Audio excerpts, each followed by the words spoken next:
Nestled in country Victoria, a place of serenity, for Brevet Doig, his family home now a sanctuary from the reality of a day that will be etched in his mind forever. That level of grief that you get from losing someone in this way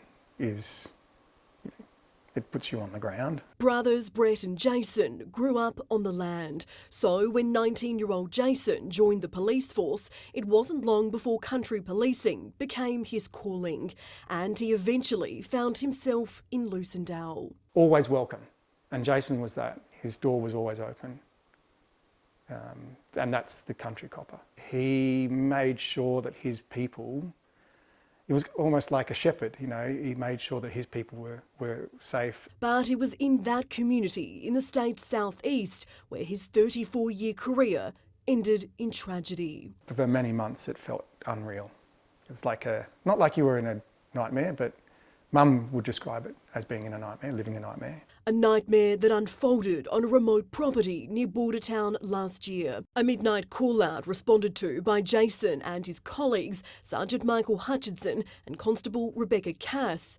But when Jason walked in first, he was confronted by a man armed with a gun who shot and killed him. There's no solace in the fact that he died whilst he was on duty. The solace for me is that I know that he did everything in his power to make sure that the other officers that were with him were protected. Hutchinson was also shot, but he survived, as did the alleged gunman, 26-year-old Jaden Stimson, now charged with murder and attempted murder. For Brett, coming to terms with the loss of his brother has been harrowing. The worst possible outcome is that he has lost his life. We have to live with that. You can never get over it. I don't think anyone gets over anything like this.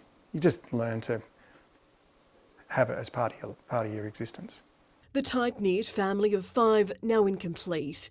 But for Brett, his love of music has been the score through his grief. I always got my brothers to fall back on, and having lost one of them, it's I suppose what I will miss the most is what could be, because that is no longer available. He actually did make a difference to many people's lives. So I think that's where we find solace. Solace too in the support offered to the family through a state funeral, along with the unwavering support from the force he loved. You just don't feel like you're swimming by yourself or drowning by yourself, you know. You feel like you do have, well, you also feel like they're going through the same thing that you're going through.